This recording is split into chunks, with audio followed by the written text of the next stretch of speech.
खरारे बुलिबा द्वारा आम देहरे मुख्यतः एनर्जी बहुत कम हो जाए एवं डिहाइड्रेशन होता है। ता सहित आमर विभिन्न प्रकार पेट समस्या देखा दे थाए, स्किन समस्या चर्म समस्या देखा दिए। यदि अत्यधिक मात्रा आम जदि खरा रहा तो धीरे धीरे सेटा हिट एक्सजर्सन हम, हाथ गोड़ बिंधा बिंधि हम, तापर मे भी हिट सिंकोप, तापर मे भी हिट स्ट्रोक हो पारे, जो लोकर मुंड बुले पारे, गोटे लोक बेहोश हो पारे, गोटे लोक फिट्स मारे, कोमा भी हो पारे। तो जब आप किसी समय बाहर बुलुंट खरारे रोचंती, जोटा आम कहू हिट रिलेटेड डिजीज कहू कि हिट एक्सजर्सन कहू, जो समय आप प्रारंभिक पर्यायर आपके मुंड बुलेबा, देह हाथ थका लगे, गोड़ हाथ बिंधा, मसल क्राम्प हवा, अत्यधिक डिहाइड्रेशन हवा, स्किन देह हाथ कुंडे हवा, चर्म कुंडे हवा, लाल देखा दबा, तो ये सब किसी प्रारंभिक समस्या देखा दिए। एवं जदि आमे से समय जदि आमे किसी एनर्जी रिस्टोर करिया लगी आमे किसी ड्रिंक नबा कि खाद्य नबा, एवं जदि कौन मसल क्राम्प होची ताकू एक्टिव रखा लगी कौन इलेक्ट्रोलाइट्स हो कि विटामिन्स मिनरल्स हो, एवं डिहाइड्रेशन बॉडी टाको हाइड्रेशन मेंटेन करने सब गुरुत्वपूर्ण जिनस। तेणु एमती आम ड्रिंक नबा कि एमती आम गोटे जिनस पीवा जो थे आम हाइड्रेशन मेंटेन हो, एनर्जी मेंटेन हो, आमको प्रचुर परिमाण में इलेक्ट्रोलाइट्स मिलुथिबो, विटामिन्स मिनरल्स मिलुथिबो। जदि मु कहबी से दिटा भितर आमर ओडिशार प्रसिद्ध देशी पानीय व्यवस्था जोटा आम कही सबुठु फेमस गोटे हूँ आमर आखु रस एवं गोटे हूँ आमर बेलपणा रस कि बेलपणा शरबत। तेणु आखु रस बेलपणा रस कौन पार्थक्य रोचे, आम गोटे आखु रस कहूचे, सुगार केन जूस कहूचे, आम देह बहुत भल। प्रथम कथा मुझे कहबी जब आप खरारे बुलुंट कि बहुत समय आप खरारे रोच, गरम लगुच, थका लगुच, जब आप आखु रस पीबे कि आखु पानी जदि आप पीबे, जूस जदि पीबे, से आपण देह को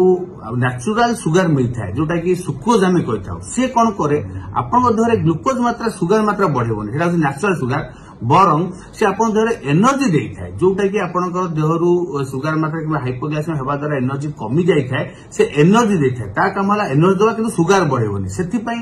सुगार रे जो मिठाटा थाए सेटा हम देह पई भलो, कारण ता लो ग्लाइसेमिक इंडेक्स थाए, सेते आपण सुगार बढ़ेनी बरং देह को एनर्जी मिले। द्वितीय जिन आखु रस पीवा द्वारा से बहुत पानी अंश बहुत थाए, जलीय अंश बहुत थाए, जोटा आम देह डिहाइड्रेशन को मेंटेन कर बालांस कर बहुत सहायक होता है। और से आखु रसरे प्रायः विभिन्न प्रकार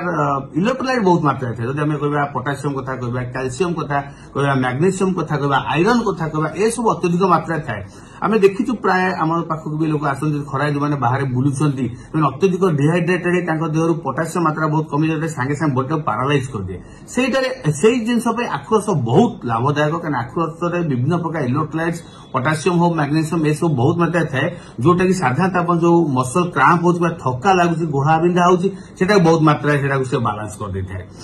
ता सहित आयरन जेहेतु रोचे आप ब्लड कि रक्त संचालन मात्रा बहुत भल मात्रा थाए, कि आंटीऑक्सीडेंट थाए जोटा कि आप स्किन रिएक्शन हो कि जो स्किन एलर्जी रोचे से बहुत मात्रा सहायक होता है। तेणु जदि आपन को अत्यधिक थका लगुच कि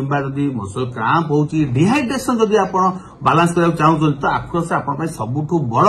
लाभदायक हम। द्वितीय मुझे बेल पणा कि जो बेल फल रस कथा कहूचे कि बेल शरबत कथा कहूचे,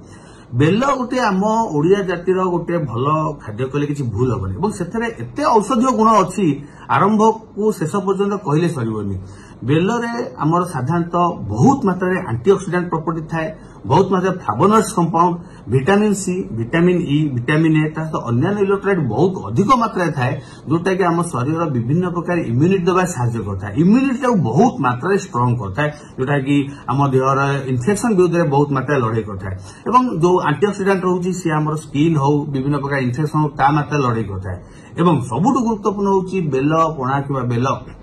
जूस रे शरबत रे जेहेतु हाई फाइबर रोची, हाई फाइबर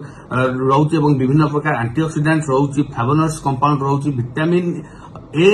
विटामिन सी मात्रा बहुत अधिक मात्रा होची, सेटा हम डाइजेशन प्रक्रिया को कि आम जो शरीर थिबा जो पाचन प्रक्रिया को बहुत मात्रा सहायक होता है। आप कन्स्टिपेशन होता बेलपणा आपण बहुत मात्रा सहायक। जो मैंने खरारे बुलुंट काम कर बहुत प्रकार डाइजेस्टिव सिस्टम प्रोब्लेम देखा जाए, हठात कन्स्टिपेशन हवा, बेले बेले पतला झाड़ा हवा, पेट क्राम्प हवा, मोरी हवा, खाद्य हजम न हवा, ये सब जिन देखा दिए। बेलपणा एमती गोटे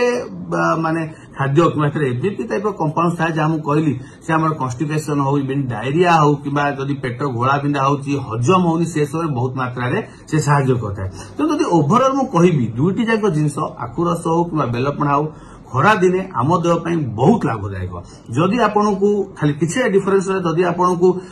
डिहाइड्रेशन रोचे कि बेसी थका लगुच ताहले आपण आखु रस पी पारे जो आपको एनर्जी मिल प्लस इलेक्ट्रोलाइट मिल। जदि आपंकर किसी डाइजेस्ट सिस्टम देखा दौर कौन प्रकार हजम समस्या देखा दौर कौन प्रकार इन्फेक्शन समस्या देखा दौर तो से क्षेत्र में बेलपणा बहुत लाभदायक जेहेतु हाई फाइबर डाइट है पाचन प्रक्रिया सहित भल मेंटेन करने सहित आम इम्यूनिटी सिस्टम टाइम बहुत मात्रा बुस्ट करता है। बट ओवरऑल दुईटी जाक जिन शरीर बहुत लाभदायक तेणु आप अଯଥା बाहर कौन प्रकार एनर्जी ड्रिंक थंडा कोल्ड ड्रिंक्स एनर्जी ड्रिंक ए सब जोड़ा सब मार्केटेड हो जो सोडा कंपाउंड हो कि हाई कैलोरी कंपाउंड हो कि कार्बोनेटेड बेवरेज ए सब न पी आपन जदि बेसी खरा बुलुचंती थका लगुची एवं चाहूचंती कोटा आपन प्रॉपर पानीय जल हबो तो आपण